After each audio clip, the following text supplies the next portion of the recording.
Hello everyone.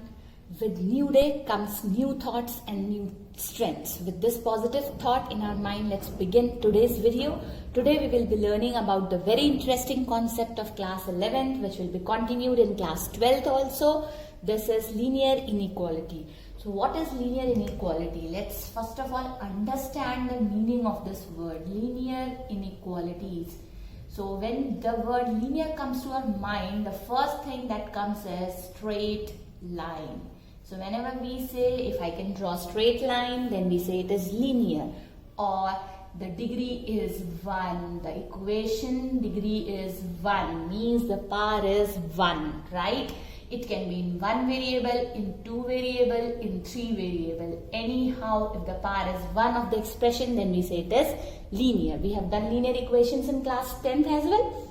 So over here, we will be learning linear inequalities. Now, what do I mean by this word inequality? Inequality means these 4 signs. Now, what are these 4 signs? This is less than. Here we say strictly less than, like we say 4 is less than 5. Now, what is this greater than sign? We say 5 is greater than 4. Over here, what is this? This is less than or equal to. So, we say 4 is less than or equal to. Any of the two is true. Either it is less or equal to, then we put this particular sign. Similarly, we say 4 is greater than equal to 4, right? So, these two signs are used when it is strictly following that rule, less or greater. And these signs are used when it is either equal as well, right? So this is what we mean by inequality. So linear and inequality integrated together becomes linear inequality, chapter 6 of class 11th. Okay, so how do we have it? We will be doing here linear equations in one variable. So we will have equation of the type or inequality of the type, let's say this. 4x less than equal to 8. Before knowing how to solve it, we will be learning what are the certain rules that will be followed for solving this and how are we going to express our answer, right? So first thing that we will do is, as we used to do in linear equation, the same rule follows here. Suppose I have something here as multiplication. If it goes to the other side, it will be divided. It will be written as 8 upon 2 and then we will have this will be written as 8 upon 4 and then we will have it as 2, right? So whatever is multiplied here, the other side it will be divided. Similarly, if I have something of this type over here, let's say this. So if it is plus on this side, if it goes to the other side, it will be subtracted from the other number. So 10 minus 8, 10 minus 2 I'll write. So it will be 8. Again, it is in multiplication. So we will write it as divide and we'll write it as 4. The same rules that we follow in equations, the same rule will be followed in inequality with a section of one rule. What is that rule? We'll come to that. Similarly, over here, if something is minus like this, so if it goes to the other side, it will be added. So we will have it like this, right? So again, we will divide, so we will get this. So this is how we solve. If it is multiplied, changes to division. If it is division, I'll take one example of division. If it is division, it changes to multiplication. If it is multiplication, it changes to division. If it is plus, it changes to minus. If it is minus, it changes to plus, right? But there is one rule which says if I have a negative number over here and if I am dividing by a negative number, the sign of the inequality inverts. The sign of the inequality inverts. So earlier it was less, now it is greater. So how and why this happens is because just see here, if I have minus 2, if I have let's say 2, I'll say 2 is less than 3. Now if I want to multiply minus on both the sides, then it will be minus 2, minus 3. If I don't invert the sign, will this inequality hold true? No. So it means we need some tool so that the inequality or the relation that we have got exists. So how will that exist? If we invert the sign. So over here, if I invert the sign, this will be true, right? So keep this thing in mind, very important. Whenever we multiply or we divide by a negative number, the sign of the inequality inverts, okay?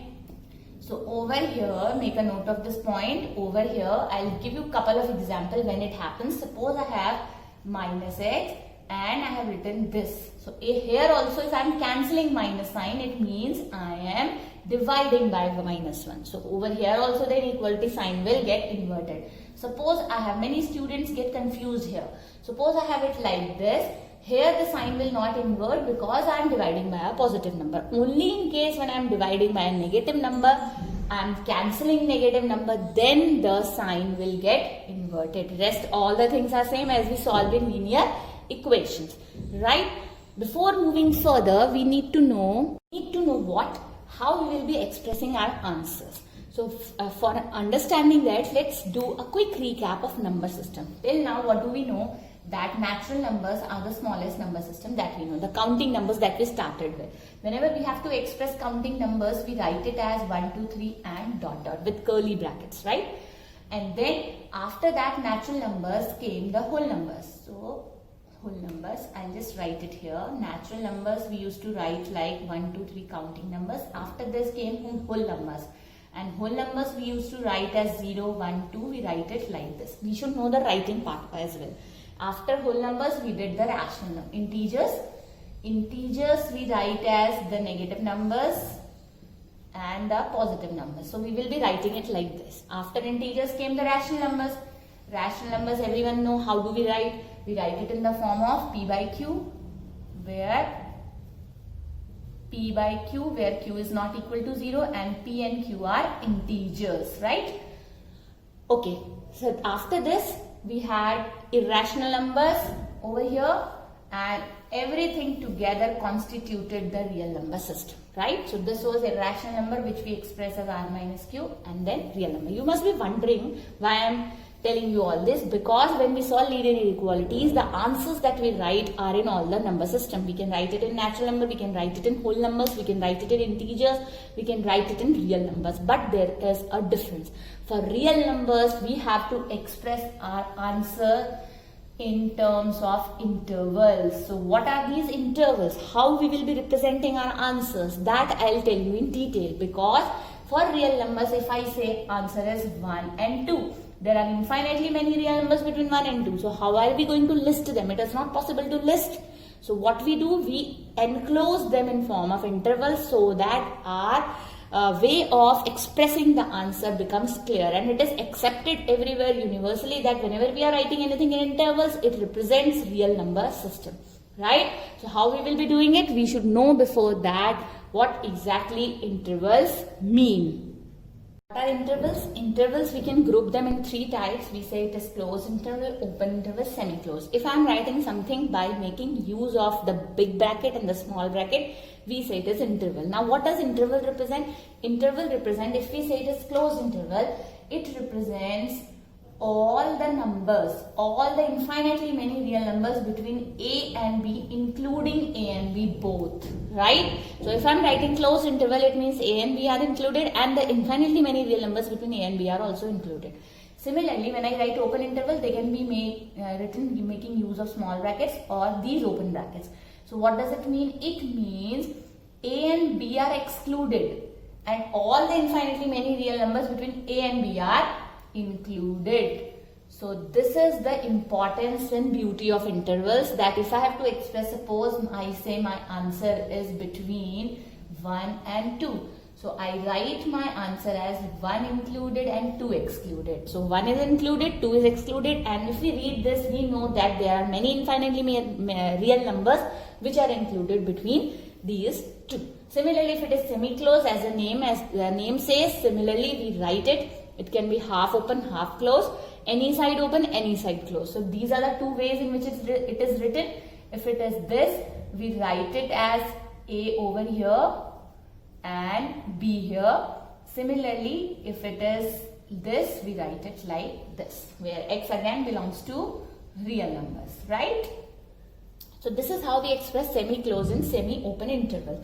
Now these intervals we use for real numbers. Whenever I have to express my answer in form of real numbers, I'll be using these intervals. It will help me in expressing my answers, right? So let's solve a particular question and see how. So if I take a question, simple question like this, and I say solve it and express answer in natural numbers. So I'll just solve it and say this is 2, x is less than 2. So if I have to express my answer in natural number, I'll say answer is 1, right? Similarly, if I have to express my answer in whole numbers, I'll say it is 0 and 1, right? So this is how we express our answer. Similarly, if I say or express answer in terms of integers, so I'll say I have all the infinitely many real numbers, -1, 0 and 1. This is how I'll write.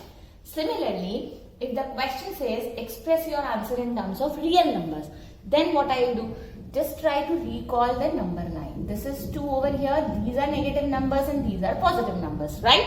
So x is less than 2 means I have to write all the negative numbers. And when we write intervals, the first number is smaller and the second number is the larger number. From smaller to larger, we move like this. So if it is less means it is moving towards infinity. It is pointing to infinity. So infinity we never include. Infinity is always, since it is less, so minus infinity till 2 and 2 is not included. So I'll write it like this. So minus infinity till 2 because it is less. Had it been greater, suppose had it been greater, then my interval would have been from 2 till infinity, right? Had it been greater than equal to, then my interval would have been 2 to infinity. Had it been less than 2, my interval would have been minus infinity to 2 closed. Just see because of the notation how intervals are changing, and what does interval point to? It points to infinitely many real numbers from starting to the end. Infinities are never included, be it minus or be it plus. So this is how we will be expressing our answers in the form of intervals for real numbers and making use of curly brackets for different number system like natural number, whole number and real numbers, right?